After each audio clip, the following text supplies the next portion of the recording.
এদের খুব তাড়াতাড়ি করছে, বলছে তাড়াতাড়ি দেন। কি দেব, কি দেব? নির্বাচন।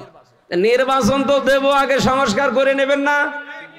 ওটা না করে আবার দেব, আবার দিনের ভোট রাতে হবে। কারণ এই মানুষগুলো তো এখনো দায়িত্বে বসে আছে। কথা বলে না কেন? ওই যে 1628 জন যারা এতদিন ছিল তারাই আছে। শুধু কক্সবাজারের ডিসি গেছে কুষ্টিয়ায়, কুষ্টিয়ারটা এসেছে কুমিল্লায়। এই তাছাড়া কি পাল্টিয়েছে বলেন? এই 1628 জনের একজনও পাল্টিয়েছে না। আমারে যারা রিমান্ডে নিয়ে 11 ঘন্টা টাঙিয়ে পিটিয়েছে একটাও পাল্টায়নি, সব ওইটাই আছে। শুধু ঢাকা থেকে দিয়েছে হয়তো কক্সবাজারে, এতটুকু। আমার যে এডিসি মুসলমান, পরে ঢাকা কাউন্টার টেরোরিজম থেকে এখন পাল্টিয়ে দিয়েছে সাতক্ষীরার এডিসি করে, শুধু জেলা পাল্টিয়েছে, মাল তো একই আছে। এখন যদি আপনি ওই ওদের আন্ডারে দিয়ে দেন নির্বাচন, ওই ডিসি, ওই এসপি, ওই টিওনো, ওরাই তো নির্বাচন করবে। ওরা যেভাবে অভ্যাস তৈরি করেছে যে দিনের ভোট রাতে করা যায় তাই করবে। আমার সাথে জেলখানায় 3 বছর এক এসপি ওসি ছিল, ও যে দিনের ভোট রাতে করেছে, ও নিজে প্রমাণ করছিল। মাঝে মাঝে আমার কাছে, আমি তো পাশে ফাঁসির কন্ডেম সেলের ভেতরে থাকতাম, আমার 24 ঘন্টা তালা লাগিয়ে রাখতো, কারোর সাথে কথা বলতে দিত না। সিসি ক্যামেরা দিয়ে 2 জন কারারক্ষী আলাদা বসিয়েছে। যেহেতু উনি ওই দলের লোক তো, আর ওনার ভেতরও একটা পাওয়ার আছে। নুসরাত হত্যা মামলার আসামি, নাম শোনেননি? এই ওসি একদিন আমারে যে বলছে, হুজুর আমি একটা তাওবা করেছি, দেখেন তো। কি বলছে? এই যে নির্বাচন গেল, আমি বাইরে ছিলাম, রাত 12টার পর থেকে আমার লোকজন দিয়ে আমি ভোট কাটা আরম্ভ করলাম। বাক্সগুলো ভর্তি করে আজান দেওয়ার আগে আগে সব জায়গা মতো পাঠিয়ে দিলাম। এরপর আমি গোসল করলাম, ওযু করে 2 রাকাত তাওবার নামাজ পড়লাম। এরপরে বললাম আস্তাগফিরুল্লাহ। হুজুর আমার এই তাওবা কি হয়েছে? না, তাওবা হয়নি, ইয়ার কি হয়েছে?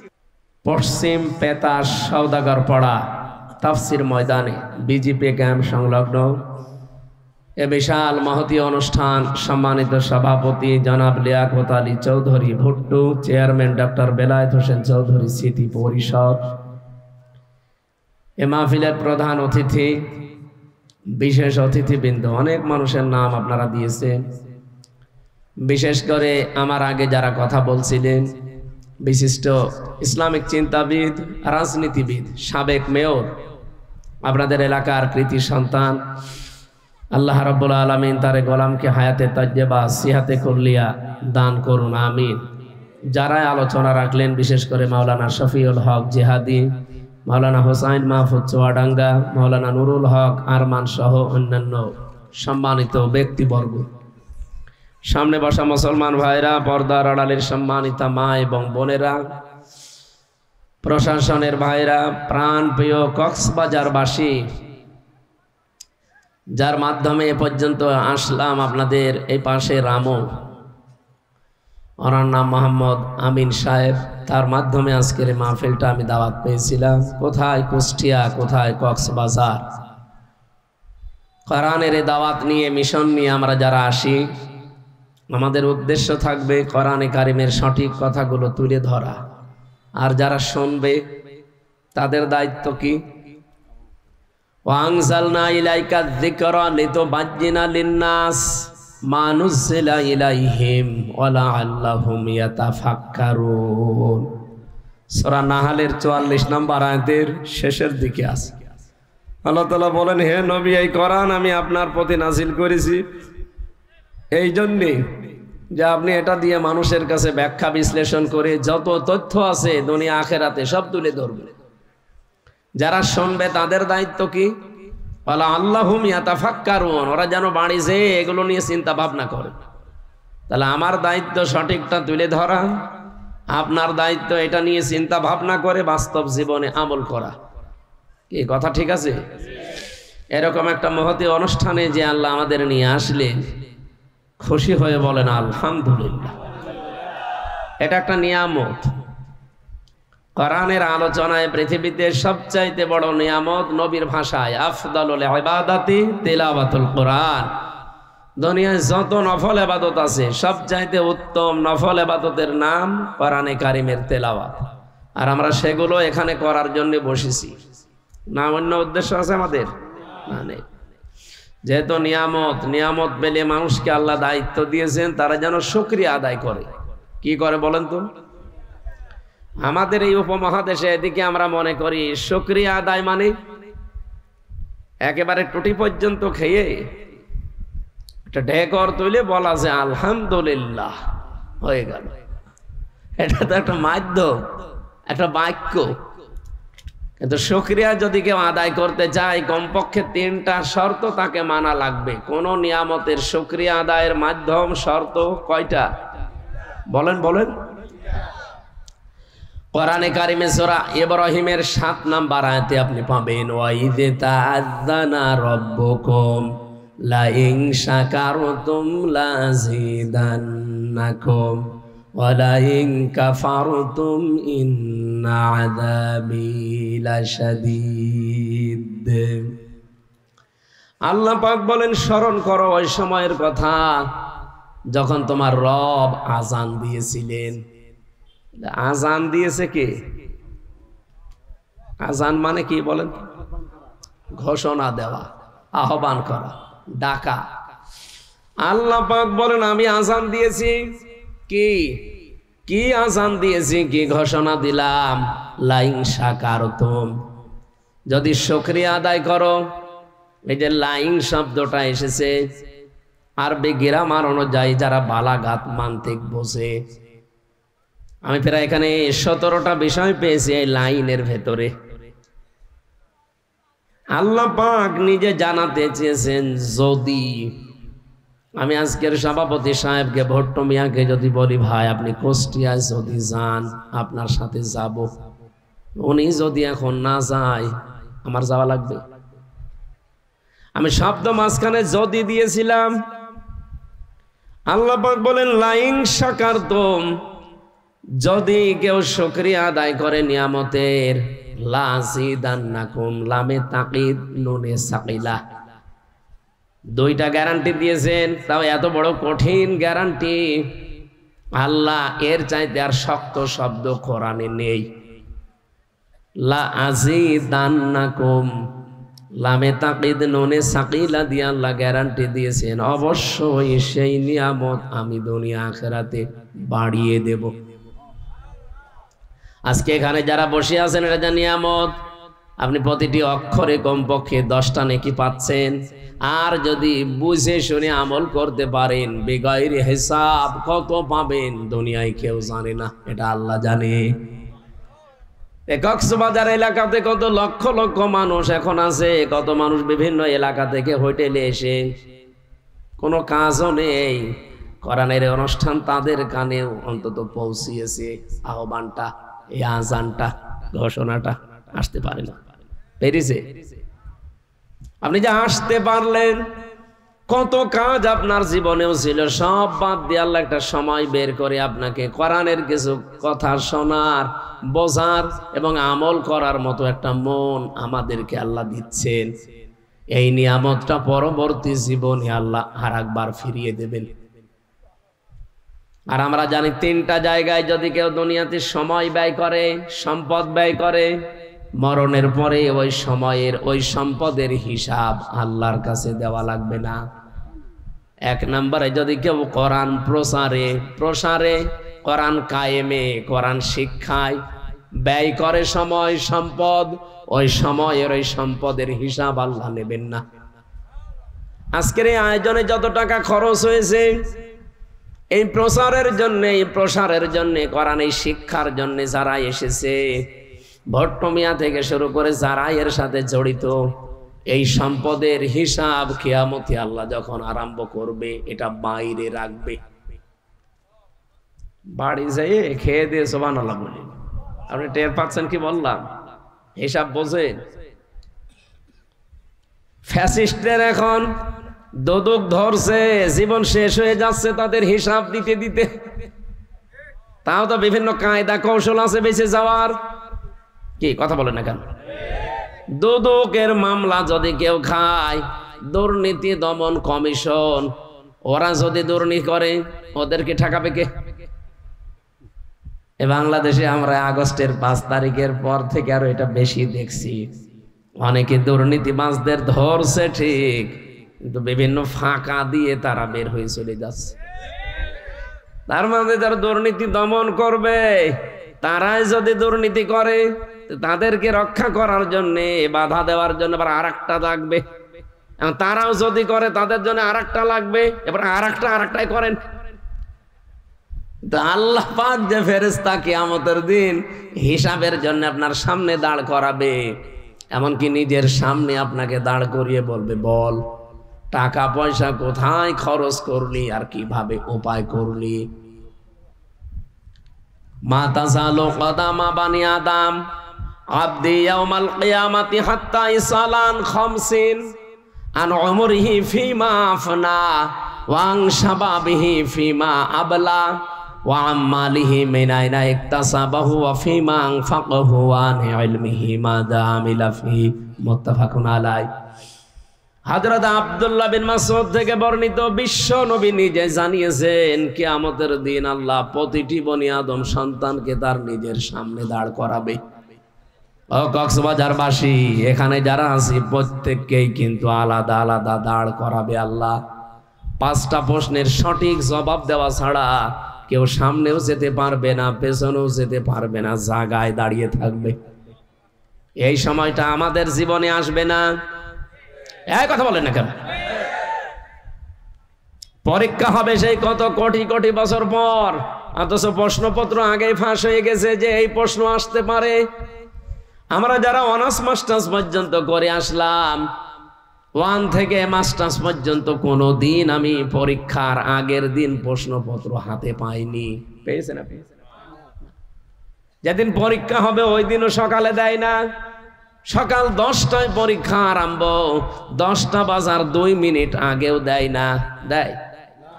ঘন্টা বাজার পরে দেবে। ওইটা দেখে যদি আপনি লেখাপড়া করে থাকেন পাশ করতে পারবেন, আর যদি ওই হিসাবে পড়াশোনা না থাকে আপনি ফেল করে বসে আছেন। অথচ মহান আল্লাহ কত কোটি কোটি বছর পরে পরীক্ষা নেবে, সেই পরীক্ষার প্রশ্নপত্র আগে এখন আমাদের কাছে অলরেডি ফাঁস হয়ে গেছে। ফাঁস করা প্রশ্নপত্র পেয়েও যদি কেউ পাশ করতে না পারে, ও কি ছাত্র? কি কি ও কি? একটা ছেলে ওনার কাছে এসে বলছে, আব্বা কি পরীক্ষার রেজাল্ট দিয়েছে? রেজাল্ট দিয়েছে তো ভালো, তুই কাঁদিস কেন? কথা বলে না। আরে রেজাল্ট দিয়েছে, আমি মিষ্টি নিয়ে আনবো, ভালো করে বল তুই পাস না ফেল? বলছে, আব্বা ফেল করলে তো কথা ছিলাম 5-এ, নামিয়ে দিয়েছে 3। এখন আমার 5-এ উঠতে আরো 2 বছর লাগবে। বলেন তো, যে ছেলেটার মিষ্টি আনার জন্য উনি ব্যস্ত, যে রেজাল্ট দিয়েছে, হয়তো কিছু না কিছু হলেও তো 33 পেয়েছে। ছেলে বলছে, আব্বা এমন রেজাল্ট হয়েছে, স্যাররা রাগ করে ও ক্লাসে আমার রাখে নাই, 3 নামিয়ে দিয়েছে। কোথায় ছিল? বলেন বলেন। এখন আমার 5-এ উঠতেই তো লাগবে 2 বছর, এই কারণে আমি কাঁদতেছি। প্রশ্নপত্র ফাঁস হয়ে যাওয়ার পরও যদি আমাদের মতো মানুষ আমরা ফেল করি, বুঝতে হবে আমি ছাত্র না। এই কথা বোঝেন আমার? এই 5টা প্রশ্নের সঠিক জবাব দেওয়া ছাড়া তা না না না না, ফাঁক ফকর দিয়ে চলে যাবেন না, সঠিক জবাব দেওয়া লাগবে। 1 নম্বর একটা জীবন দিয়েছিলাম, কি করে ব্যয় করলে ওটা বল। 2 নম্বর একটা যৌবন দিয়েছিলাম 15 থেকে 45, এই সময়টা কি করে ব্যয় করলি বল। 3 নম্বরে কি করে সম্পদ উপার্জন করেছিল, ওই রাস্তাগুলো বল, দেখি তোর রাস্তাগুলো ঠিক আছে কিনা। 4 নম্বরে কোথায় কোথায় দিয়েছিস ওইটা বল। আমার মনে হয় 4 নম্বর জায়গায় অনেক মানুষ ধরা খেয়ে যাবে। সম্পদ যে কোথায় ব্যয় করে ও নিজেও জানে না, অথচ সম্পদগুলো তো আপনি কতদিন আগে আমার আল্লাহর কাছে বিক্রি করে দিয়েছেন, যেই দিন আপনি বলেছেন লা ইলাহা ইল্লাল্লাহ। এ কালেমা পড়ার মানে হচ্ছে আমার জীবন, আমার মরণ, আমার বেঁচে থাকা, আমার মরে যাওয়া, আমি সব আল্লাহকে অলরেডি দিয়ে দিয়েছি। قل إن صلاتي ونسكي ومحياي ومماتي لله رب العالمين।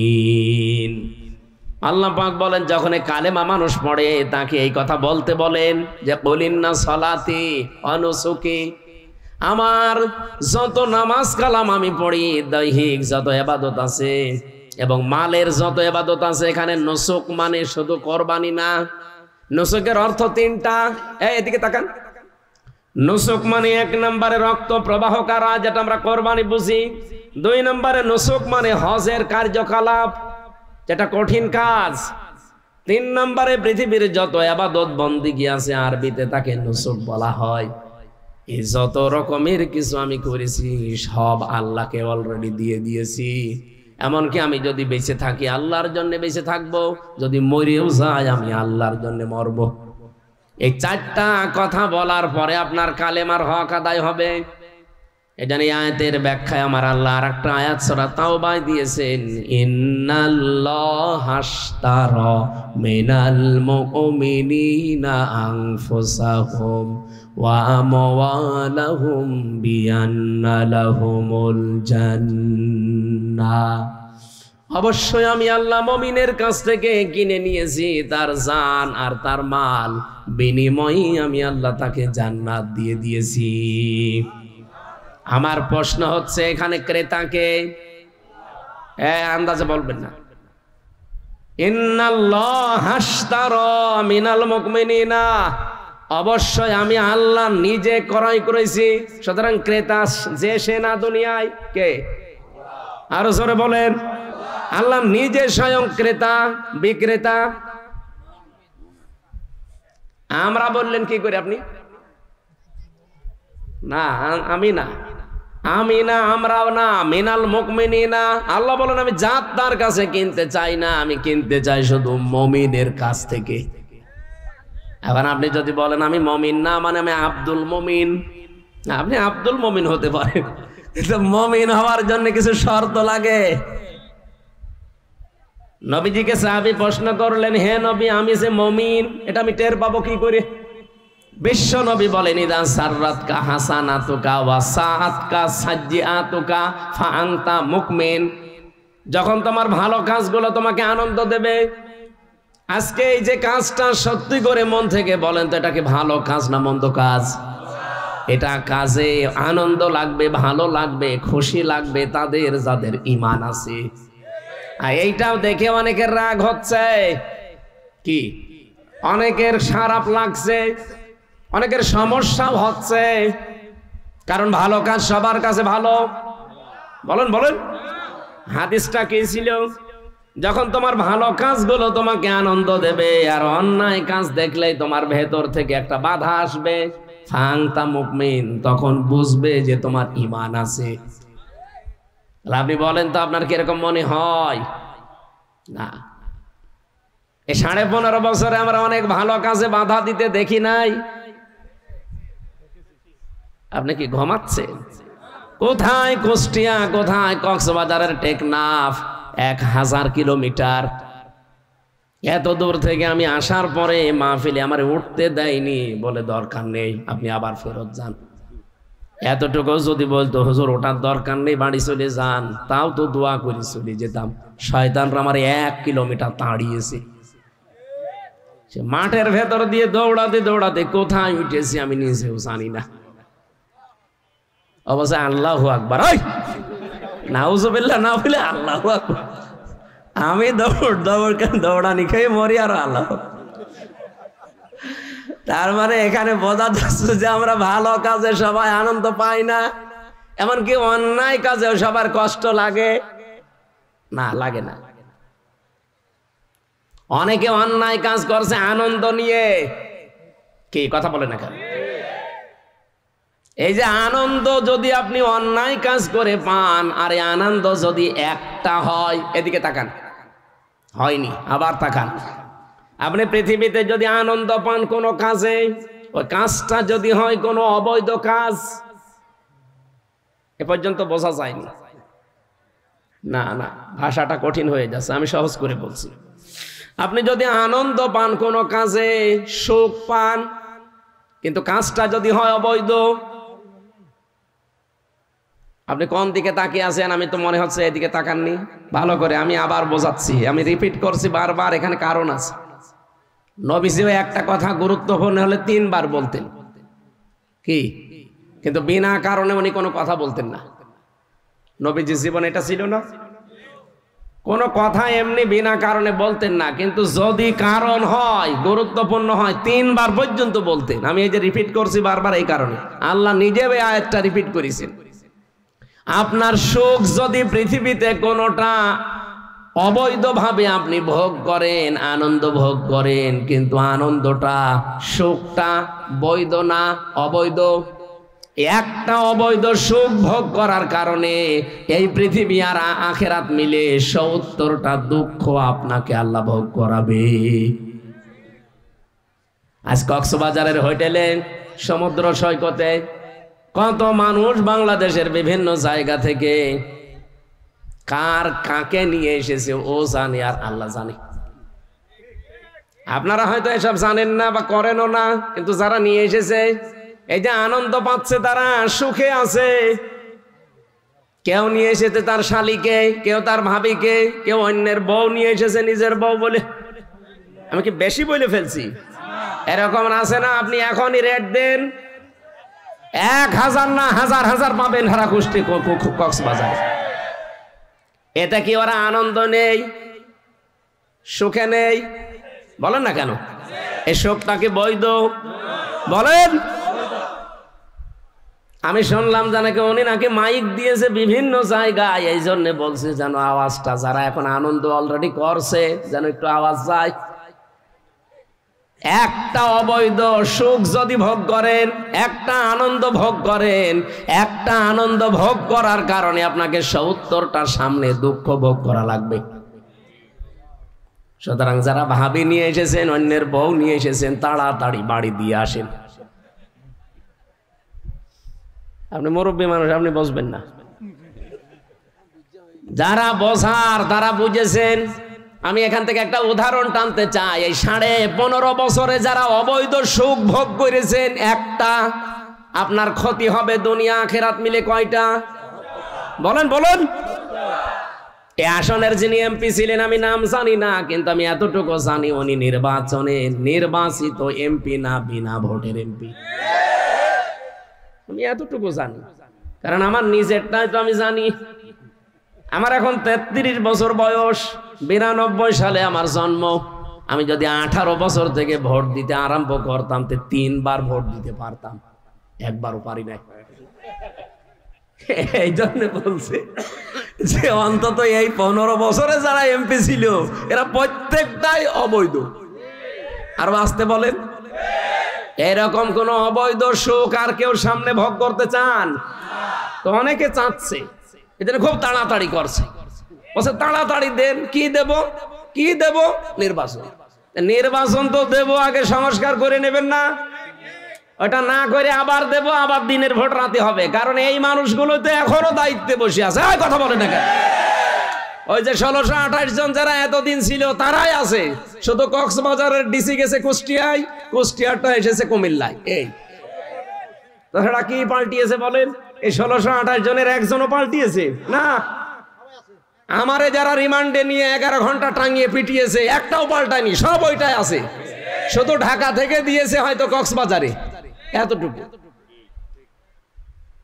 আমার যে এডিসি মুসলমান, পরে ঢাকা কাউন্টার টেরোরিজম থেকে এখন পাল্টিয়ে দিয়েছে সাতক্ষীরার এডিসি করে, শুধু জেলা পাল্টিয়েছে, মাল তো একই আছে। এখন যদি আপনি ওই ওদের আন্ডারে দিয়ে দেন নির্বাচন, ওই ডিসি, ওই এসপি, ওই টিওনো, ওরাই তো নির্বাচন করবে। ওরা যেভাবে অভ্যাস তৈরি করেছে যে দিনের ভোট রাতে করা যায়, তাই করবে। আমার সাথে জেলখানায় এই 3 বছর এক এসপি ওসি ছিল, ও যে দিনের ভোট রাতে করেছে, ও নিজে প্রমাণ করছিল। মাঝে মাঝে আমার কাছে, আমি তো পাশে ফাঁসির কন্ডেম সেলের ভেতরে থাকতাম, আমার 24 ঘন্টা তালা লাগিয়ে রাখতো, কারোর সাথে কথা বলতে দিত না। সিসি ক্যামেরা দিয়ে 2 জন কারারক্ষী আলাদা বসিয়েছে, যেহেতু উনি ওই দলের লোক তো, আর ওনার ভেতরও একটা পাওয়ার আছে। নুসরাত হত্যা মামলার আসামি, নাম শোনেননি?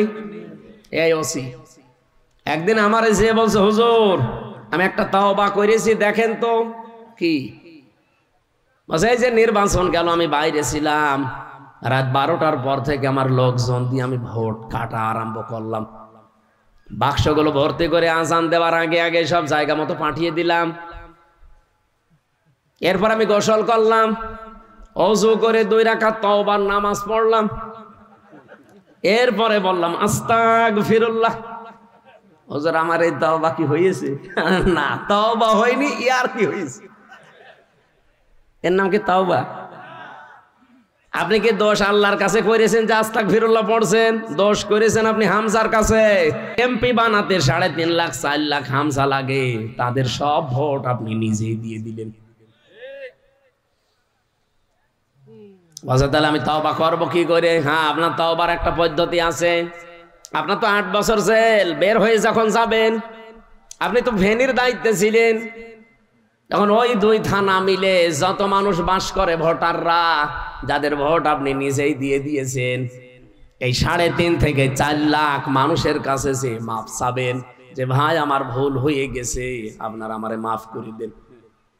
ওরা যদি বলে ঠিক আছে মাফ করে দিলাম, তে মাফ পাবেন।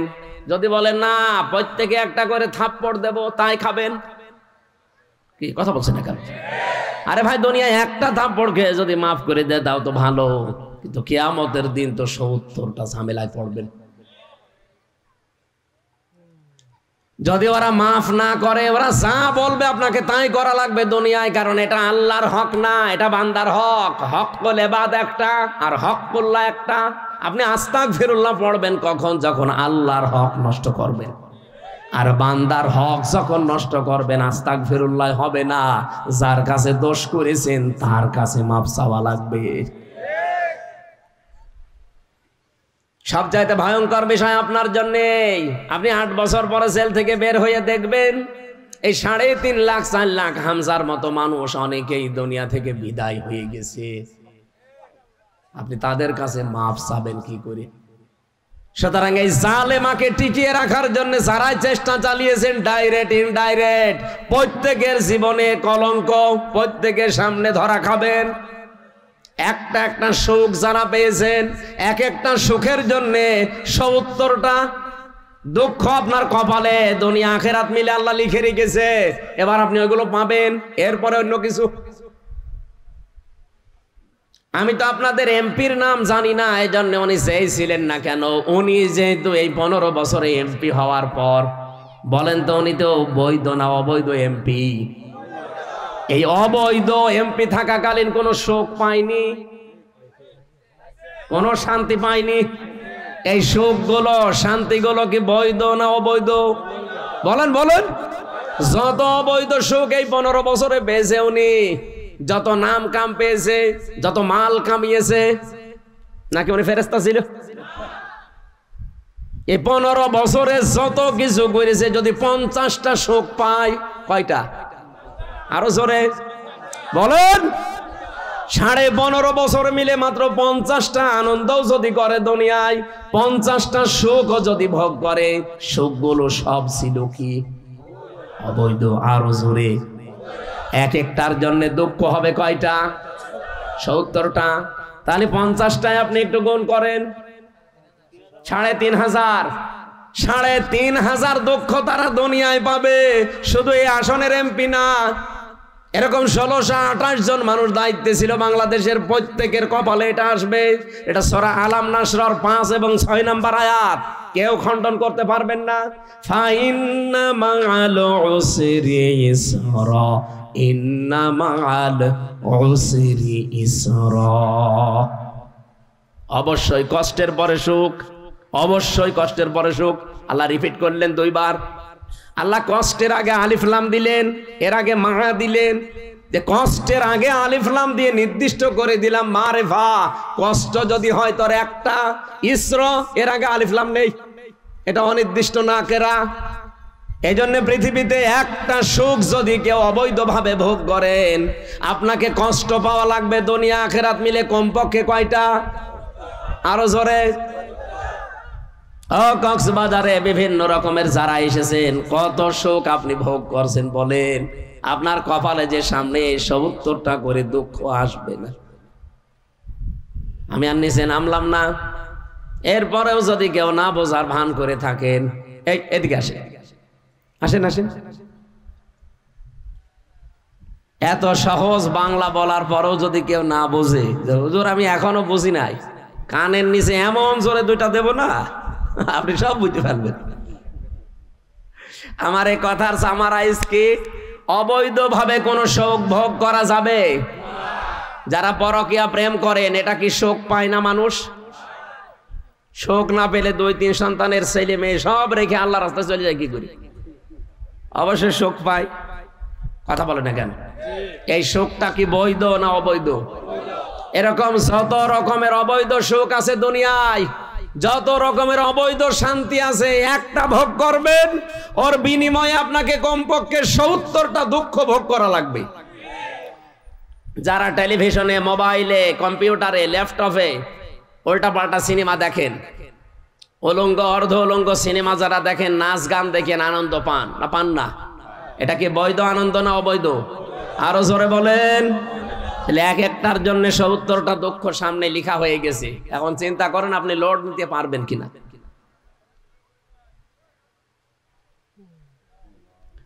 কক্সবাজারবাসী, আমি যে আয়াত থেকে শুরু করতে চেয়েছিলাম তার নাম ছিল, পৃথিবীতে আপনি সম্পদ যদি খরচ করেন কোরআনের জন্য, কিসের জন্য?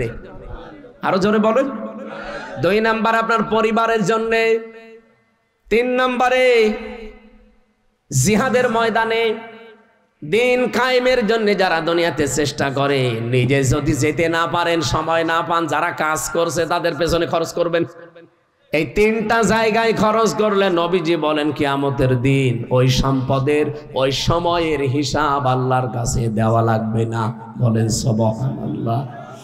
আজকে যে সময়টা ব্যয় হচ্ছে, এটা কি? এটা নিয়ামত না? বলেন বলেন। এই নিয়ামতের শুকরিয়া আদায় কিভাবে করা লাগবে? আলহামদুলিল্লাহ হয়ে গেল না। আমি যে শর্ত বলেছিলাম নিয়ামতের শুকরিয়া আদায়ের কয়টা? ৩টা। বলেন বলেন, আরো জোরে বলেন। এটা আমি নোট করে এনেছি। ১ নম্বরে আপনাকে মুখে স্বীকার করা লাগবে যে হ্যাঁ এটা নিয়ামত, এটা মানেন তো? এটা যে নিয়ামত আপনার জীবনে আজকে, এটা মানেন তো? ২ নম্বরে অন্তর দ্বারা আপনাকে আনন্দ পাওয়া লাগবে একটা আলাদা। এই জন্য কোরআনে কারিমের সূরা আনফালের ২ নম্বর আয়াতে আল্লাহ এই আয়াতের ব্যাখ্যাটা দিয়েছেন এইভাবে, ইন্নামাল মুমিনুনা আল্লাযীনা ইযা যুকিরাল্লাহু ওয়াজিলাত কুলুবুহুম ওয়া ইযা তুলিয়াত আলাইহিম আয়াতুহু যাদাতুহুম ঈমানা ওয়া আলা রাব্বিহিম ইয়াতাওয়াক্কালুন। বলেন আল্লাহু আকবার। আল্লাহ বলেন আমার দৃষ্টিতে তো মুমিন ওই লোকটা যার সামনে আমার নাম উচ্চারণ হলে তার অন্তরাত্মা কেঁপে ওঠে ভয়ে।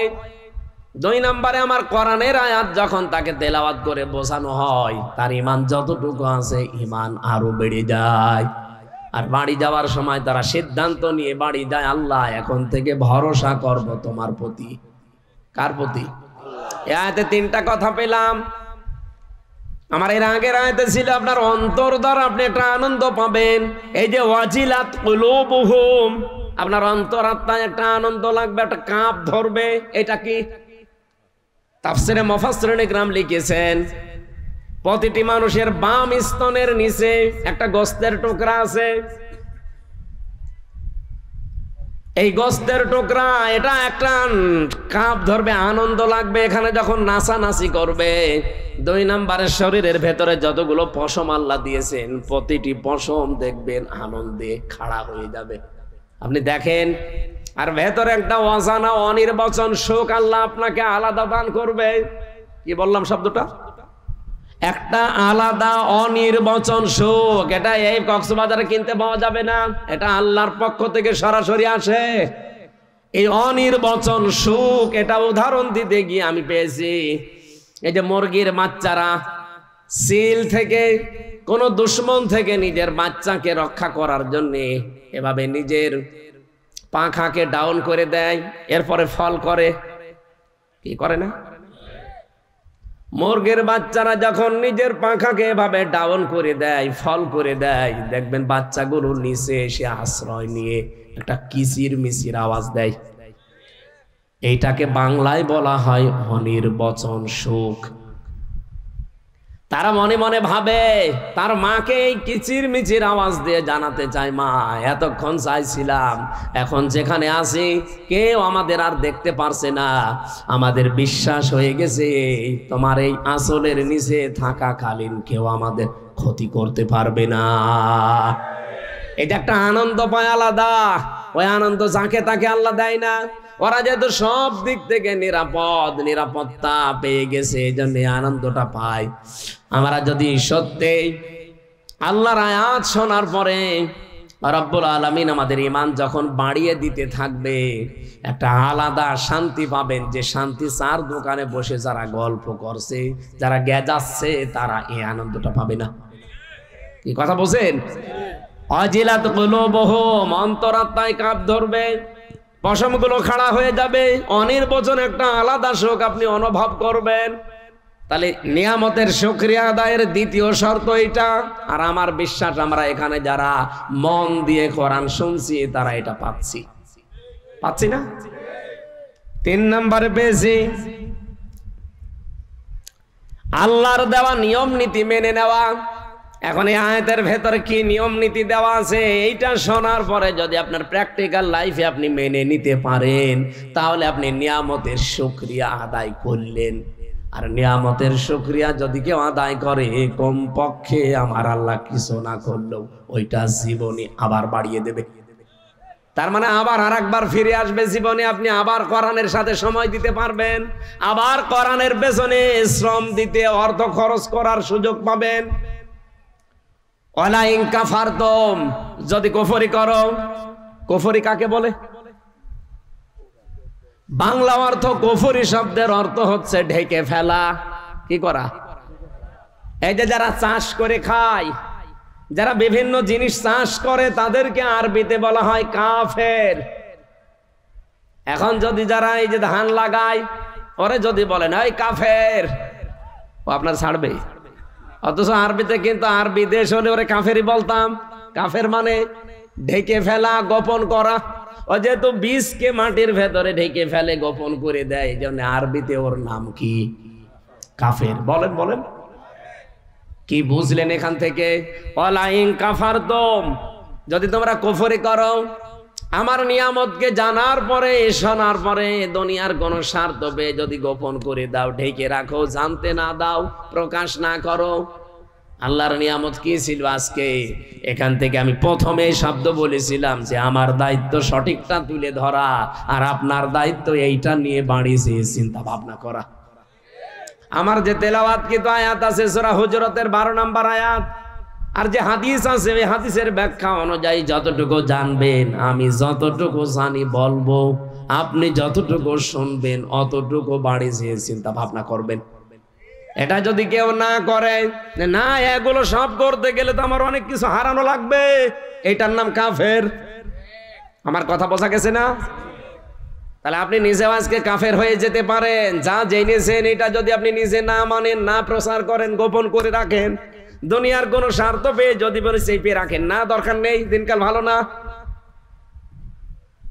এখনো পর্যন্ত অনেকে এই 2025 সালের এপ্রিল মাসের 15 তারিখেও বলছে যে হুজুর দিনকাল ভালো না, অত বেশি ঝামেলায় যাওয়ার দরকার নেই, দিনকালকে 1500 বছর আগে ভালো ছিল। হ্যাঁ, সে সময় তো বেলালকে পিঠের উপরে পাথর চাপা দিয়ে রাখতো, হযরতে সুমাইয়াকে লজ্জাস্থানে বর্ষা দিয়ে আঘাত করে দুনিয়া থেকে বিদায় করে দিয়েছে। সে সময় আমাদের তুলনায় ভালো ছিল না খারাপ ছিল? আপনি যে বলেন দিনকাল ভালো না, অত দরকার নেই। তারা যদি বলতো দিনকাল ভালো না, তাদের মুখে মানায় তো, আপনার মুখে মানায়? এটা আল্লাহর কোন বিধান জানার পরে দুনিয়ার যে কোনো স্বার্থে আমরা যেন গোপন না করি। এই সারা বাংলাদেশে 15.5 বছরে আয়াতটা গোপন করার কারণে দেশের অবস্থা এতদিন জালেমরা টিকে ছিল। নাই যদি সবাই আগস্টের 5 তারিখের মতো এই 9 সাল থেকে আমরা আরম্ভ করতে পারতাম যে না, কোনো অন্যায় এদেশে হতে দেব না, হওয়া সম্ভব না, ওই সময় কোনো জালেম ক্ষমতায় বসতে পারতো না। জীবন তো আমাদের ঠিকই গেল। 2732 জন মানুষ অলরেডি জীবন দিয়ে দিয়েছে। জীবন তো ঠিকই গেল। 34,000-এর মতো প্রায় মানুষ হাসপাতালের বেডে কাতরায়। সবই গেল মাঝখান থেকে 15.5 বছর দেশটা জাহান্নাম হয়েছিল। এই জন্য আমরা চাচ্ছি আর সামনে কোনো কিছু জানি জানার পরে গোপন না করি। গোপন করলে আপনি কি হবেন বলেন বলেন।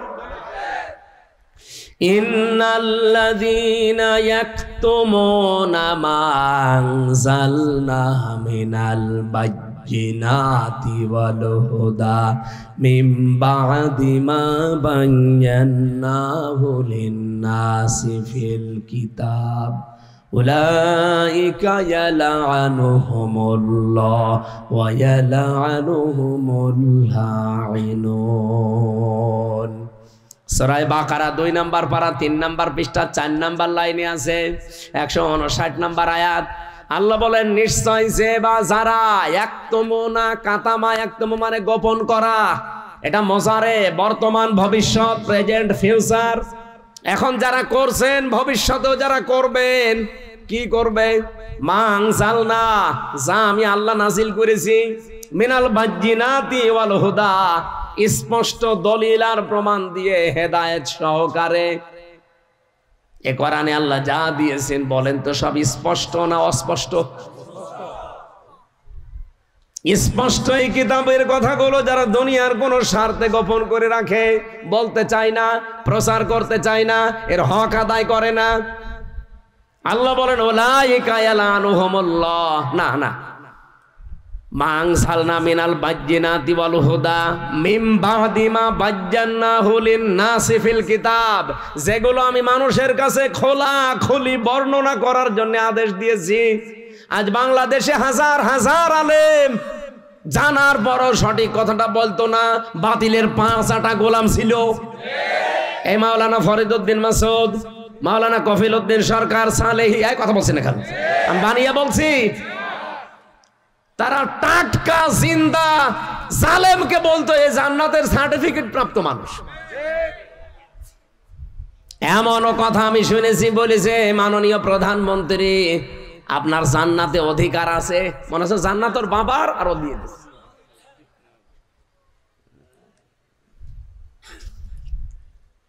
এই আলেম নামে এই জালেম গুলোর কারণে 15.5 বছরে এই জালেমা টিকেছিল। তাছাড়া এতদিন টিকার কথা না। আমরা বলি একরকম, জালেমরা যে বোঝায় আর একরকম। এই যে কোরআনের আসল কথাগুলো গোপন করে করে দিয়ে যারা দুনিয়ার বিভিন্ন স্বার্থ পেয়েছে, বাইতুল মোকাররমের ক্ষতি পর্যন্ত হয়েছিল। এত বড় একটা জালেমা মহিলাকে আপনি নিজেও জানতেন যে এর মতো জালেমা পৃথিবীতে নেই। 6 জনের তালিকা আছে দুনিয়ায়। এ পৃথিবীতে নিকৃষ্ট মানুষ 6 জন, তার ভেতরে হাসিনা একজন। আমি বানিয়ে বলছি না, আপনি আন্তর্জাতিক রিপোর্ট গুলো দেখেন। তামাম দুনিয়ায় 257টা রাষ্ট্র আছে। এই 257টা রাষ্ট্রের যত মানুষ পৃথিবীতে এখন বাস করছে, 6 জন মানুষ সবচাইতে নিকৃষ্ট পৃথিবীর মানুষের কাছে, তার ভেতরে হাসিনা একজন, এই মোদি একজন, এই নেতানিয়াহু একজন, আর ওই যে ট্রাম্প আরো 2 জন আছে, আমি নাম নিলাম না।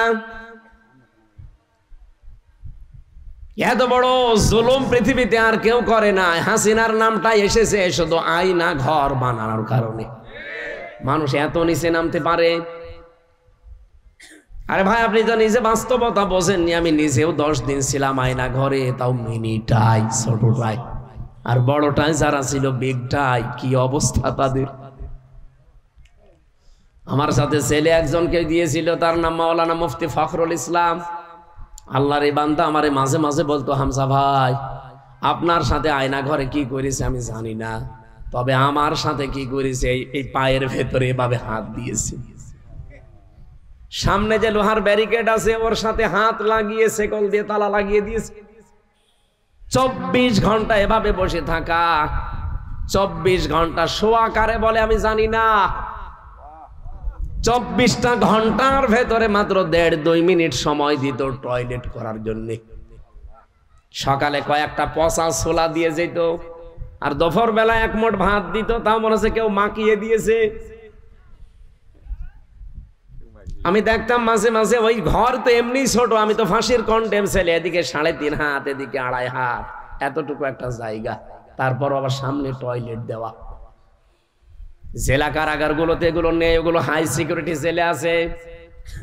ওখানে জেল তো জেল, জেলের ভেতরে আর এক জেল, তার নাম সেল, সেলের ভেতরে আর এক সেল, তার নাম ফাঁসির কন্ডেম সেল, যেগুলো মার্ডার মামলার আসামিদেরকে রাখা হয়। আর আমারে রেখেছিল ওখানে 3 বছর। আর ওর ভেতরে আবার আর একটা আছে, তার নাম কবর সেল।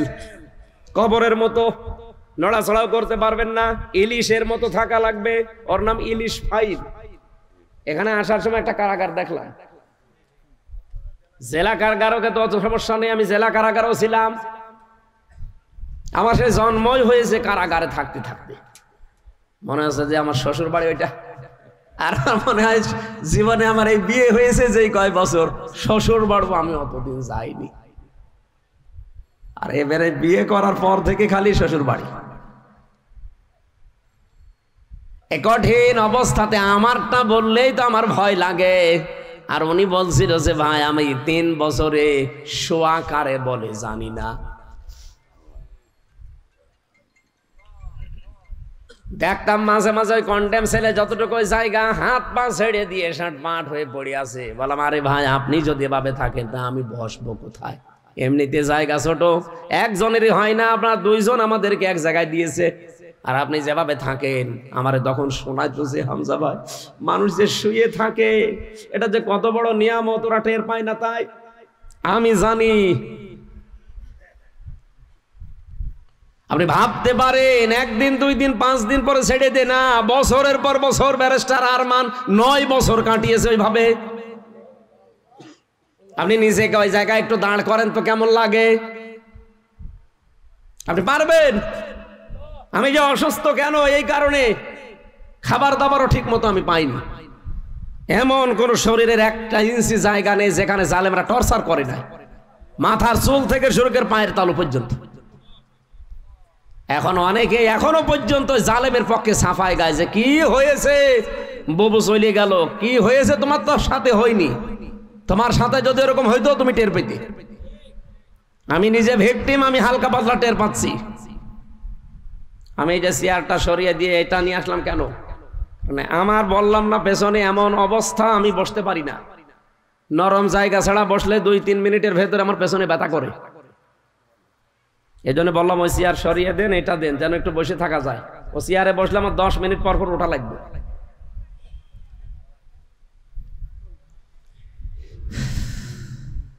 এখনো পর্যন্ত যারা জালেমের পক্ষে সাফাই গাইছে আর তারা আশায় আছে যে না আপা আসবে, আজকে ঢাকার বুকে কোন শয়তানরা যেন মিছিল বের করেছে যে বুবু আবার আসবে ফিরে।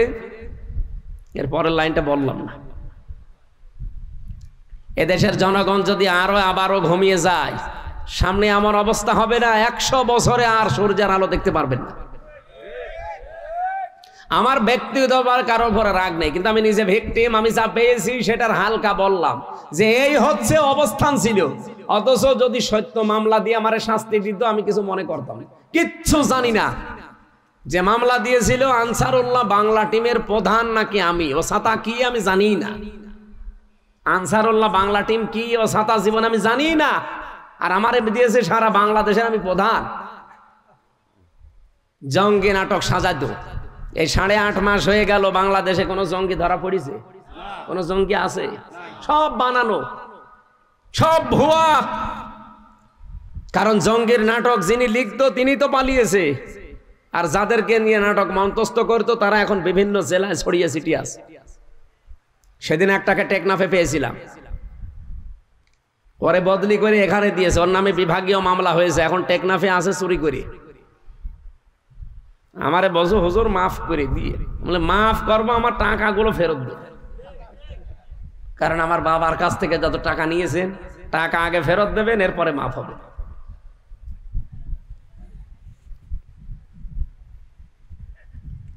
আমার ভাইরা, এই যে নিকৃষ্ট মানুষদের তালিকা তো আর আমরা বানাইনি, সব খ্রিস্টানরা বানিয়েছে। এমনি বানায়নি, তাদের পুরা কর্মজীবনটা দেখেছে যে মানুষ কত নিকৃষ্ট হতে পারে। আমার কথা বলার কথা ছিল এই জায়গায়, আজ আমরাও যদি এই আলেমগুলো মুখোশধারী যারা ছিল, এত বড় জালেমাকে যারা কওমি জননী নাম দিয়েছিল, বলেন স্বার্থের কারণে আপনি কওমি জননী নাম দেওয়ার আর মানুষ পেলেন না দুনিয়ায়, এরকম একটা জালেমাকে নাম দিলেন। অথচ ওই সময় মামুনুল হক, আমি, সাখাওয়াত হোসেন রাজি, কত আলেম, প্রায় ৭৬ জন আলেম ওই সময় আমরা জেলে। যেই দিন এই নামটা ঘোষণা দিয়েছে বাইতুল মোকাররমের সাবেক খতিব, ওনার বাপটা তো ভালো ছিল, ছেলে যে এত নিকৃষ্ট চরিত্রের, যে জালেম আলেম বোঝে না। হাজার হাজার আলেম যেখানে জেল খাটতেছে বিনা কারণে, আর ও এদিকে তেল মারতেছে যে আপনি কওমি জননী। ওই দিনই জেলখানে ওনার নামে বরদোয়া হয়েছে, যে করলো কি ও, কওমি মাদ্রাসা পুরা ডুবিয়ে দিল এক কথায়। আজ আমরা যদি গোপন না করতাম, এই জালেমরা এতদিন টিকে থাকার কথা ছিল না। যারা গোপন করে নাই, সঠিক কথা বলতো, তারাই জেল খেটেছে, তারাই গুম হয়ে গেছে। আমার বিশ্ববিদ্যালয়ের কুষ্টিয়ার 2 জন এখনো গুম, আজ 10 বছর। তারা জানে না বেঁচে আছে না মরে গেছে, মুকাদ্দাস আর অলিউল্লাহ। ওই বাড়ি পিরোজপুরে একজনের বাড়ি ঝালুকাঠি। ওই এলাকায় মাহফিলে গেলে ওর বাবা হাউ মাউ করে কান্নাকাটি করে, 10 বছর এখনো মনে করে যে আমার ছেলে মনে হয় বেঁচে আছে। আমরা কোরআনের কোন বিধান জানার পরে যদি গোপন করি, জীবনে আর এই নিয়ামত আল্লাহ আমাদেরকে দেবে না, এতটুকু আল্লাহ শেষ করেননি। ইন্না আযাবি লাশাদীদ, কঠিন ভয়ঙ্কর আযাবের দিকে তোমাদেরকে আমি আল্লাহ ফেলে দেব। সুতরাং আমরা নিয়ামতের শুকরিয়া আদায় শুধুমাত্র আলহামদুলিল্লাহ বললাম হয়ে যাবে না, তা না। 1 নম্বরে আপনাকে এটা স্বীকার করা লাগবে নিয়ামত। 2 নম্বরে অন্তরে একটা আলাদা শান্তি পাওয়া লাগবে। 3 নম্বরে যা শুনবেন ওই অনুযায়ী আমল করা লাগবে। এই 3টা শর্ত মেনে নিলে আল্লাহর ঘোষণা লাযিদান্নাকুম, অবশ্যই ওই নিয়ামত দুনিয়াতে আবার দেবে। আমরা চাই না বারবার আমাদের জীবনে কোরআন ফিরে আসুক। হ্যাঁ, কথা বলেন, কথা বলেন। সারাটা জীবনই যদি কোরআনের পেছনে ব্যয় হয়, তো কিয়ামতের দিন তো জবাবই দেওয়া লাগবে না। তা আমি দুনিয়ার অন্য কোনো কাজে আমার সময়, আমার অর্থ ব্যয় করব কোন কারণে? আমি কি পাগল হয়ে গেছি? আমি তো ব্যয় করতে চাই এমন জায়গায় যে চোখ বন্ধ হলে যেন আমার আর হিসাব দেওয়া না লাগে। কিন্তু আপনি এমন এমন জায়গায় ব্যয় করছেন, হিসাব দিতে দিতে আপনি মরবেন। পৃথিবীর এই জমিনটা কিন্তু পুরা ধোঁকা ভাই। আমি 3 বছর জেলে না থাকলে এইটা আমি আন্দাজ এখনো করতে পারতাম না, শুধু অনুমানে থাকতাম। এখন আমি বুঝি যে পুরা দুনিয়াটা, আমার মা বাবাও ধোঁকা, আমার ছেলে মেয়ে, আমার স্ত্রী, সব ধোঁকা দুনিয়ায়। আল্লাহ নিজে জানিয়েছেন, আমাল হায়াতুদ দুনিয়া ইল্লা মাতাউল গুরুর। পৃথিবীর এই জমিনটা পুরা ধোঁকা, খেল তামাশা, এ প্রতারণা ছাড়া আর কিচ্ছু না। চোখ বন্ধ হোক এখন আপনার, আমি এখন মারা যাই, আপনি খালি খবর পাঠান ম্যাডামের কাছে কুষ্টিয়ায় যে উনি পটল তুলিছে। ও কি করবে? কানাকাটি করবে। খাওয়া দাওয়া বন্ধ হয়ে যাবে 2-3 দিন, 7 দিন পরে দেখবেন স্বাভাবিক হয়ে গেছে। কি কথা বলছেন এখন? 4 মাস 10 দিনের ভেতর ওর মার বাবা ইচ্ছা করে হোক অনিচ্ছায় হোক ওর বিয়ে দিয়ে দেবে। কি? আর এটা যেহেতু নিয়ম আছে দেবেই।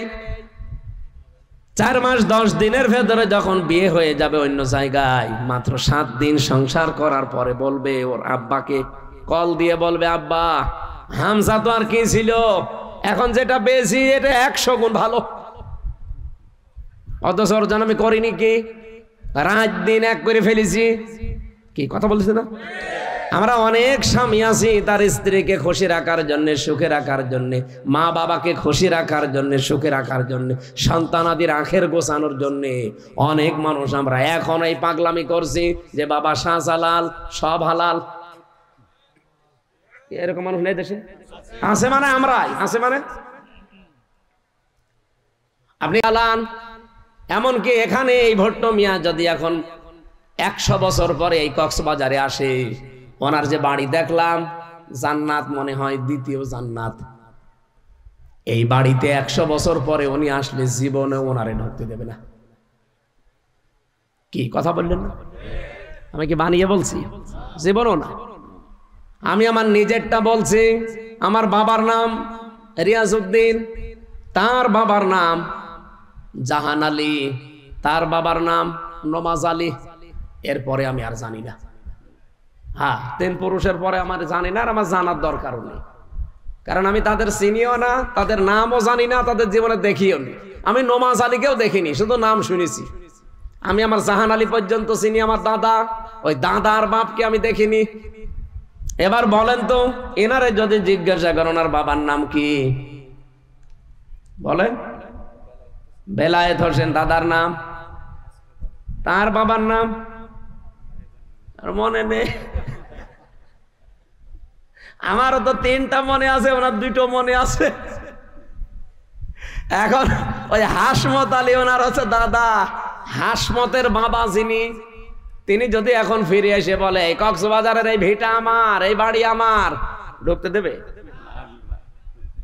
উনি কেন, আমার নিজের ওই নমাজ আলীর বাবা যদি এখন ফিরে আসে, অথচ মাত্র 100 বছর আগে মারা গেছে, ওই লোকটা যদি এখন ফিরে এসে বলে যে এই সব আমার ছিল, এই ভিটা আমার, এই কুষ্টিয়ার 2 তলা বাড়িও আমার, আমি বলবো ভণ্ডামি করেন, দাঁত মুখ সব খুলে ফেলবো। যান এখান থেকে যান। আপনার যদি জায়গা না থাকে, মসজিদে থাকেন, কথা বলছেন এখানে, এইটার নাম দুনিয়া না? আল্লাহ এইটাই বুঝিয়েছেন সূরা আলে ইমরানে। রব্বুল আলামিন বলেন ফামাঙে সুহসিহানিন নার ওয়া উদখিলাল জান্নাতা ফাকাদ ফাজ। এই পৃথিবী আসল না, হার জিত তো হবে মরণের পরে। কাউকে যদি আল্লাহ জাহান্নাম থেকে মুক্ত করে জান্নাতে দিয়ে দেয়, তার জীবন সফল। এটা এক অর্থ। আর একটা অর্থ আছে, আপনারা শুনতেছেন? এটা সূরা আলে ইমরান 4 নম্বর পারা 13 নম্বর পৃষ্ঠা 13 নম্বর লাইনের 185 নম্বর আয়াতের শেষের দিকে আছে। আল্লাহ বলেন হার জিত এই দুনিয়ায় নেই, আসল সফলতা বিফলতা মরণের পর। যদি কাউকে আমি জাহান্নাম থেকে মুক্ত করে জান্নাতে দিয়ে দেই, এর জীবন পুরা সফল। এটা এক অর্থ। আর একটা অর্থ কি? আর একটা অর্থ হচ্ছে দুনিয়ার জীবনে কাউকে যদি জাহান্নামের কাজগুলো থেকে আস্তে আস্তে আমি মাইনাস করে করে বিরত রেখে রেখে জান্নাতের কাজের দিকে আস্তে আস্তে এগিয়ে দেই। আগে আপনি জাহান্নামের কাজগুলো করতেন, আস্তে আস্তে ছেড়ে দিয়েছেন, জান্নাতের কাজের দিকে এখন আস্তে আস্তে এগিয়ে যাচ্ছেন, আপনার জীবন সফল। আপনি আগে ঘুষ খেতেন, এখন আর খান না। আগে সুদ খেতেন, এখন আর খান না। আগে নামাজ পড়তেন না, এখন পড়া আরম্ভ করেছেন। আপনি মনে করবেন আমি আস্তে আস্তে জাহান্নামের পথ থেকে দূরে সরে জান্নাতের নিকটবর্তী হচ্ছি। এরকম জীবন আমরা এখনো বানাতে পারি নাই। আগে অনেকেই ঘুষ খেত, ব্যাংকের সুদ খেত ব্যাংকের মাধ্যমে, এখন ডিজিটাল কায়দা আরম্ভ করেছে। এখন টাকা ছেড়ে রাখে, টাকা আসে, একটু বেশি পাওয়া যায়। এলাকায় এখন আরম্ভ হয়েছে কিনা আমি জানি না, ওই যে টাকা ছেড়ে রাখে 1000, তখন 100 টাকা বেশি দেয় মাসে মাসে। এই সুদ যারা খাচ্ছেন, এরা কিন্তু নিজের মায়ের সাথে জেনা করছেন। এ নাউজুবিল্লাহ পর্যন্ত কি শেষ না? এটা আজকে মানা লাগবে। বলেন বলেন। যারা টাকা ছেড়ে রেখেছেন, 1000 টাকা দিলে 100 টাকা বেশি দেয়। যদি এরকম কেউ থাকেন, এই মুহূর্তে তওবা করা লাগবে যে আমি আমার আসল টাকা বাদ দিয়ে বাকিটা মাফ করে দিলাম, আমি আর নেব না। কারণ আমি মায়ের সাথে জেনা করে নামাজ পড়ে করবো কি? কি কারা কারা ছেড়ে দিতে পারবেন? হাত তোলেন তো। আরে আল্লাহ, এলাকায় এই ব্যবসা তো ধ্বংস চলছে। ঠিক আছে বাবা শাহজালাল, সব আলাল চালান, অসুবিধা নেই। অন্তত যারা হাত তুললেন ছেড়ে দেওয়া লাগবে। এমনকি এখনো এখানে বসে আছে যে ওয়াজ শুনে যে ওই সুদের টাকা তুলবো। কথা বলছেন না কেন?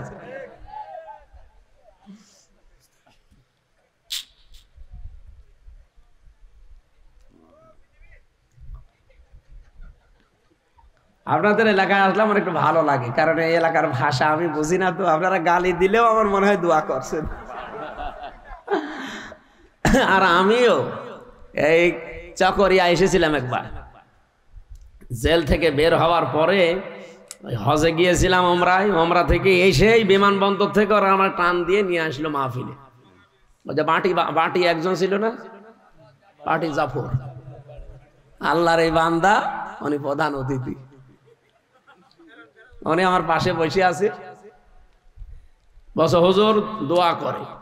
আমি আরবিতে কয়েকটা গালি দিলাম, উতুল্লিম বাদা যালিকা সানিম, যারা কোরআনের অনুষ্ঠানে বাধা দেয় তারা জারুর সন্তান। বাংলা বলি না, শুধু আরবি বলেছি। উনি বলছে আমিন। ঠিক আছে, এখন যে বাটি জাফর কোথায় যে আছে আল্লাহর ওলি ভাই পালিয়েছে। ওনার হোটেলে আমি কত পরশু দিন চকরিয়া বাজারে ঘুরতে ঘুরতে কোনো হোটেল পাচ্ছি না, ওই হোটেলের কাছে যেয়ে দেখে মুরব্বী বসে আছে। আল্লাহ এটা সেই জাফর সাহেবের, হ্যাঁ হোটেল কই, তা আল্লাহ সব উড়িয়ে দিয়েছে। ওই দিন যে একটা আরবিতে দোয়া করেছিলাম, বদ দোয়া, উনি যে আমিন বললো, যদি বাংলা বলতাম ওই দিন আমিন বলতো না, আমার মা বেলে সোয়ালে ধরা দিত। এই জন্য এই কক্সবাজার চট্টগ্রামের ভাষা ভালোই হয়েছে, সাথে আমি বসিও না, আপনারা গালিমালি দিলেও অসুবিধা নেই। আমরা কোরআনে কারিম থেকে সামাজিক একটা আয়াত পড়েছি, পরিবার এবং সমাজ, এই দুইটা নিয়ে হাদিস পড়েছি একটা, ওটা পরিবার, সমাজ এবং রাষ্ট্র, তিনটা নিয়ে। আমরা এই পাঁচটা বিষয় সামনে রেখে আজকে একটু কথা বলতে চান। না মেলা সময় হয়ে গেল নাকি? থাকবেন তো আপনারা? আমার আয়াত ছিল সূরা হুজুরাতের 12 নম্বর আয়াত। রব্বুল আলামিন বলেন, ইয়া আইয়ুহাল্লাযীনা আমানু ইজতানিবু কাসীরাম মিনাজ-যন্নি ইন্না বা'দাজ-যন্নি ইসমুন ওয়া লা তাজাসসু ওয়া লা ইয়াগতাব বা'দুকুম বা'দা। যা আসবে পরে দেবেন, মোনাজাতের আগে দেবেন। ওহে যারা ইমানের দাবি করো, তাহলে আয়াত দ্বারা আল্লাহ কিন্তু তামাম কক্সবাজারের যারা আছে সবাই উদ্দেশ্য না কি? এদিকে তাকান ভাই, ঠিক আছে? কিছু দিলে প্রশ্ন কারো যদি থাকে লিখে রাখবেন, মোনাজাতের আগে দেবেন, ঠিক আছে? এখন ডিস্টার্ব করিন না।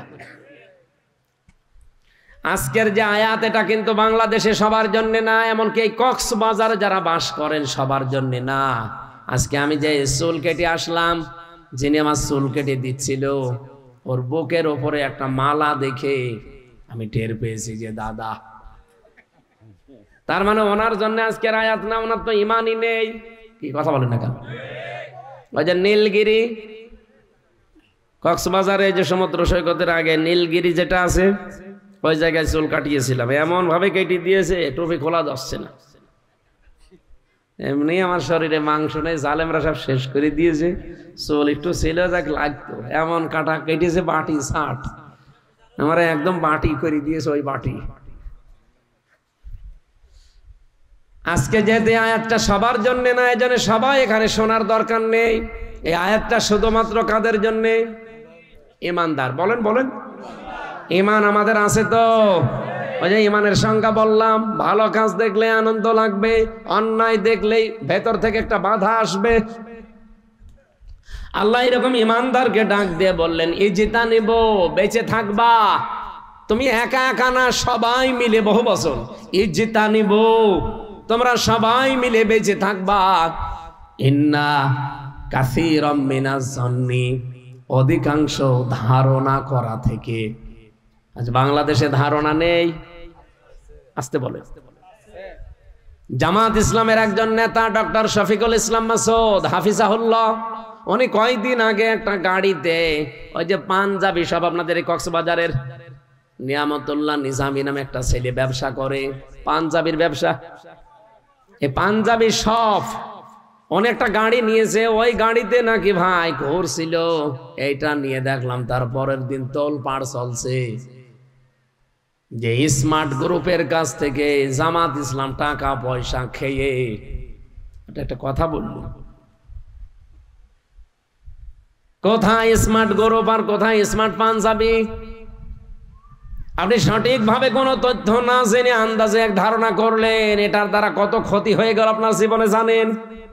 কারণ যারা এইভাবে আন্দাজে ধারণা করে, যে এলাকায় এই যে আন্দাজে ধারণা করা এই রোগটা বেশি, যে জিনিস যে জানে না তার উপর ওই দোষটা চাপিয়ে দেওয়া এই গুনাহ বেশি, ওই এলাকার মানুষের দোয়া কবুল হওয়া বন্ধ হয়ে যায়। কথা বুঝতেছেন? তাহলে কত বড় অপরাধ বাংলাদেশে এরা করলো। যারাই করেছে তারা যদি আল্লাহ বলেন ইজ্জিতা নিব, বেঁচে থাকবা, কাসীরাম মিনাজ জন্নি, অধিকাংশ ধারণা করা থেকে, ইন্না যাবাদাজ জন্নি ইসমুন, কারণ অধিকাংশ ধারণাই হচ্ছে গুনার কাজ। কথা বলেন না কেন? রিকশা দিয়ে একজন চলে যাচ্ছে তার স্ত্রী নিয়ে, আপনি আন্দাজে এক ধারণা করলেন ও চরিত্র ভালো, মেয়ে লোক নিয়ে যাচ্ছে, আরে ভাই ওটা তোর বউ অথবা বোন অথবা মাও হতে পারে, ওর আপন খালাও হতে পারে। যে 14 জন মহিলার সাথে দেখা করা জায়েজ আছে, তাদেরকে যদি আপনি নিয়ে যান গুনাহ আছে। আপনার মা যেতে পারে, আপনার মেয়ে যেতে পারে, আপনার বউ যেতে পারে, আপনার ফুফু যেতে পারে, আপনার খালা যেতে পারে, আপনার ভাইয়ের মেয়ে যেতে পারে, আপনার আপন বোনের মেয়ে যেতে পারে, আপনার পুত্রবধূ যেতে পারে। এরকম 14 জন, কয়জন? এই 14 জন মহিলা যদি আপনার সাথে যায় আর আপনি আন্দাজে রাস্তায় দেখে একটা ধারণা করে দিলেন, এই আন্দাজে ধারণা করা কি কাজ? ছোটখাটো গোনা না, কবিরা গোনা। আল্লাহ বলেন বেঁচে থাকবে এই গোনা থেকে। আলা তাজাসসু, মানুষের পেছনে অনুসন্ধান করতে লেগে যাবা না। এটা আগস্টের 5 তারিখের পর থেকে বেশি আরম্ভ হয়েছে। একে অন্যের পেছনে লেগে আছে কি করে তার গোপন দোষগুলো ফাঁস করে মানুষের কাছে কালার করা যায়। ওয়ালা ইয়াগতাব বা'দুকুম বা'দা, একে অন্যের পেছনে গোয়েন্দাগিরি করবা না, লেগে থাকবা না সব সময়। রব্বুল আলামিন এতটুকু শেষ করে দিতে পারতেন, এবার একটা ভয়ঙ্কর কথা বললেন। এই যে নিজে যেই গোনা করে, এই গোনাটা আর একজনের উপরে চাপিয়ে দিয়ে তাকে কালার করে দেওয়ার চেষ্টা করে, নিজে সাদাবাজি করে, আর এই দোষটা চাপিয়ে দেয় একটা ভালো মানুষের উপরে। বাংলাদেশে এই গোনা নেই? বলেন। ইসলামী ব্যাংকের নাম বলেন, অনেকে দেখি বলে আরে ভাই ইসলামী ব্যাংক যাদের ছিল তারা ফেরত পেয়েছে, আপনি আন্দাজে সাদাবাজ বলে তাদের নাম চালিয়ে দেন কোন কারণে? এতদিন যাদের কাছে ছিল তারাই তো ছিল সাদাবাজ, ছিনতাইকারী, তারা এটা ছিনতাই করে নিয়েছিল এতদিনে। এখন যাদের কাছে আছে এটা তাদের নিজেদের জিনিস, তারা নিজেরা ফেরত পেয়েছে, আর তাদের নামে আপনি সাদাবাজ বলে চালিয়ে দেন, যারা সাদাবাজি করেছে, ছিনতাই করে নিয়েছে। এই গণাটা যদি বন্ধ না হয়, আপনি নামাজ পড়েন, রোজা রাখেন, হজ করে এসেছেন, এগুলো সব লোক দেখানো হবে। আল্লাহ পাক বলেন আইয়ুহিব্বু আহাদুকুম আইয়াকুলা লাহমা আখি মাইতান, তোমাদের কেউ কি ভালোবাসো যে মরা ভাইয়ের গোশত খেতে? আপনাকে যদি এখন আমার এই মরা ভাইকে জবাই করে গোশত দেওয়া হয়, খাবে? অথচ ওই গোনা আপনি লিপ্ত, যারা মানুষের পেছনে লেগে থাকে। আর যেই গোনা যেই লোক করে নাই, ওই দোষ যদি কেউ ইচ্ছা করে তার উপরে চাপিয়ে তাকে কালার করে দেয়, ওই দোষ যতদিন আপনি না করবেন ততদিন আপনার মরণ হবে না। গত বছরের 1 বৈশাখ পালন করার সময় মাওলানা মতিয়ার রহমান নিজামী, আল্লামা দেলাওয়ার হোসেন সাইদি, অধ্যাপক গোলাম আজম, ইসলামী স্কলার যারা এদেশে অনেক আলেম ওলামার বিভিন্ন মূর্তি তৈরি করে 1 বৈশাখ পালন করেছিল, কার্টুন তৈরি করে, কথা বলছেন না? আর সেইটা 1 বছরের ব্যবধানে আল্লাহ পুরা উল্টিয়ে দিয়ে এখন হাসিনার কার্টুন তৈরি করে, তাও রাক্ষসী কার্টুন। যেই গোনা যে করে নাই দোষ তার উপর চাপিয়ে দিলেন কেন? এখন নিজে যা করেছিলেন যেই দোষ চাপিয়ে জনগণের সামনে কালার করার জন্য আল্লাহ আপনাকে পুরা 100 গুণ কালার করে দিয়েছে। আপনার চেহারা দেখলে এখন সবাই কেউ কেউ বলছে এটা আমার শাশুড়ির মতো লাগছে। হ্যাঁ, একজন মহিলা বলছিল, দেখলাম, বলছে আমার শাশুড়ি এরকম রাক্ষসী, এই মহিলাও এরকম রাক্ষসী মতো লাগছে। এ সম্পর্কে সূরা নিসা 5 নম্বর পারা 15 নম্বর পৃষ্ঠা 10 নম্বর লাইনের 112 নম্বর আয়াতটা আপনার জন্য আমার জন্য প্রযোজ্য, আপনি লিখে রাখেন। অমাইয়াক সিব খাতিয়াতান আও ইসমান সুম্মা ইয়ারমি বিহি বারিআন ফাকাদ হিতামালা বুহতানা ওয়া ইসমান মুবিনা। পৃথিবীতে অনেক মানুষ এমন আছে নিজেরা অন্যায় করে, পাপ করে, আর এই পাপটা যখন হয়ে যায় তখন একটা নিরপরাধ মানুষের ওপরে চাপিয়ে দিয়ে তাকে কালার করার চেষ্টা করে। এই লোকটা যেন নিজে প্রকাশ্য পাপের বোঝা বহন করে নিয়ে বেড়াচ্ছে। এরা যে পাপের বোঝা এতদিন বহন করে নিয়ে বেড়াচ্ছে, এটা আগস্টের 5 তারিখের পর থেকে আল্লাহ প্রমাণ দিচ্ছে। এই 15.5 বছরে যা করেছে, যত মারিং কাটিং করা, যত চুরি করা, যত অবৈধ কাজ করা, যত চরিত্রহীন হওয়ার জন্য কাজ করা, সব এখন জনগণের সামনে ওপেন হয়ে যাচ্ছে। একটা বুড়ো মানুষ, কাওয়া কাকুর মতো বুড়ো মানুষ, ওর নাকি রাত 12টা, 12:30, 1টা, 2টা পর্যন্ত নায়িকা লাগতো শুধু গা পাটিবার জন্য। বলেন সুবহানাল্লাহ। শরীর চলে না খাওয়া। আমি সিঙ্গাপুরে একবার ছিলাম, কি অবস্থা হয়েছিল বলেন তো। কাওয়া যেরকম কালো ওইরকম কালো হয়ে গিয়েছিল না। দৃশ্য দেখে তো আমারই ভয় লাগছিল যে আল্লাহ আল্লাহ দয়া করে একটু ফিরিয়ে দিল, আর এই সেই ইসলামের পেছনে লিখিস। এখন কোথায়, এই যে এখন কিটা গান বেজেছে জানো, কোথায় আওয়ামী লীগ, কোথায় কাদের, কোথায় গেল ওই জালেমের। আমার মনে হয় কাওয়ারে যদি কেউ সামনে পায় ওর ফের মুসলমানই দিয়ে দেবে।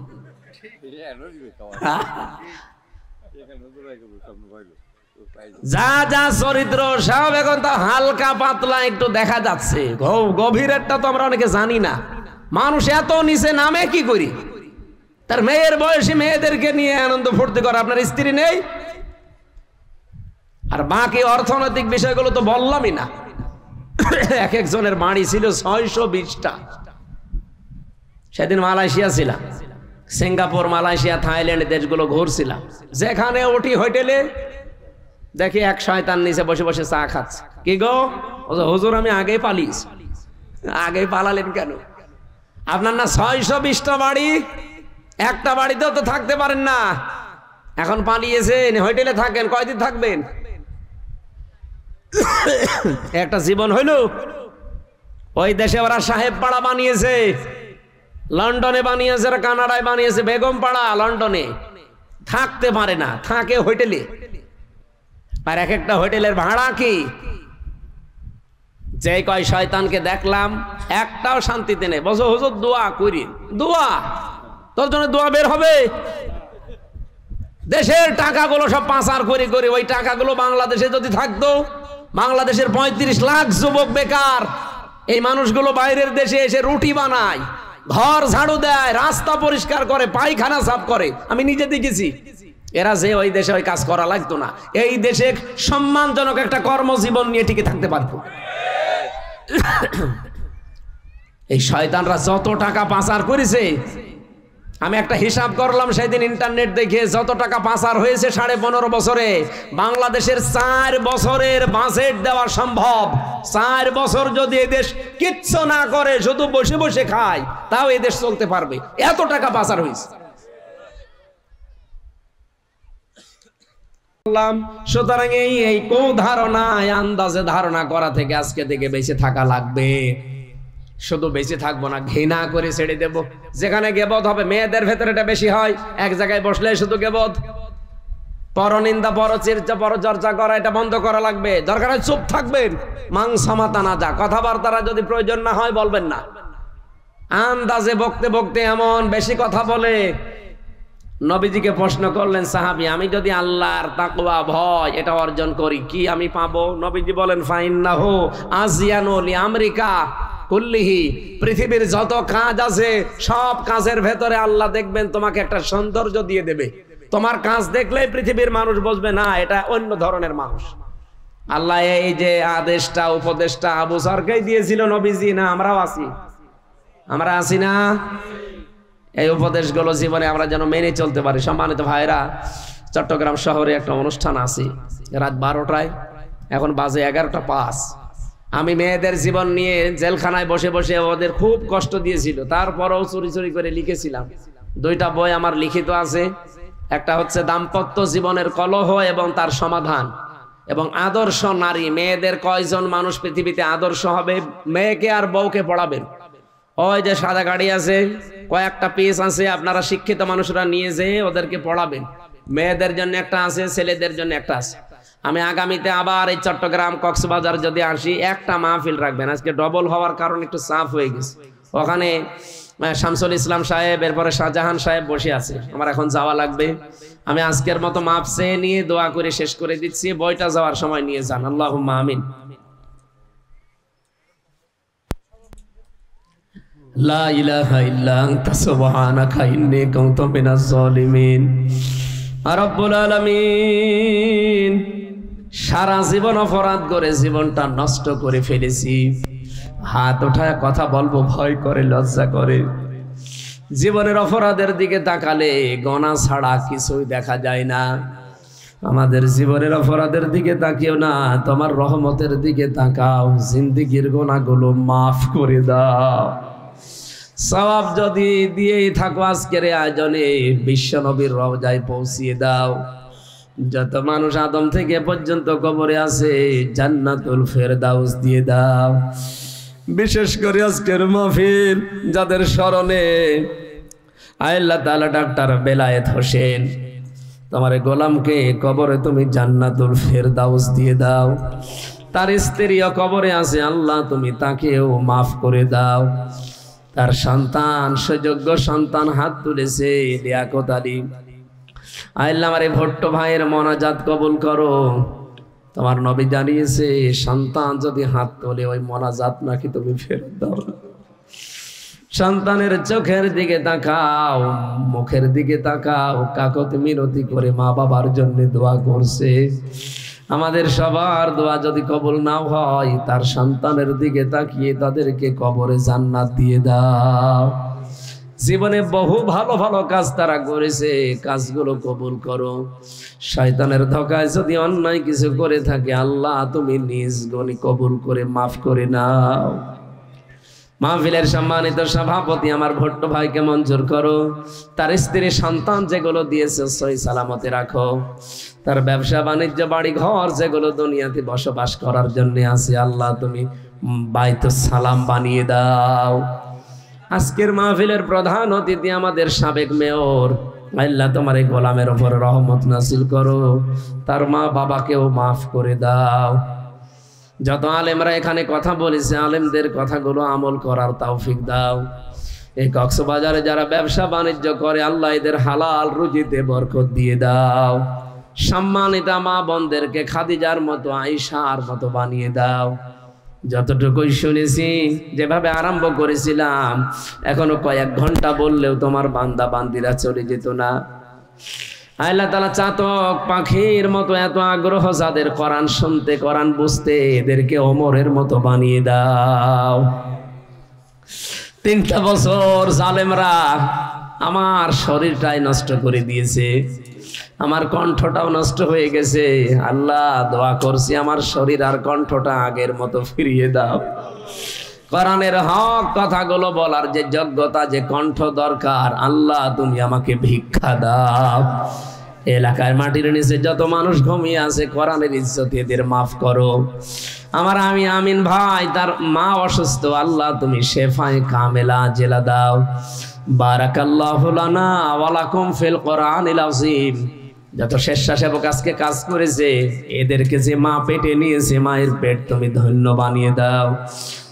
রব্বুল আলামিন, সেকান্দার পাড়ার প্রধান মুরব্বী জনাব ফয়জুল হক গুরুতর অসুস্থ, দোয়া চেয়েছে, হাসপাতালে আছে।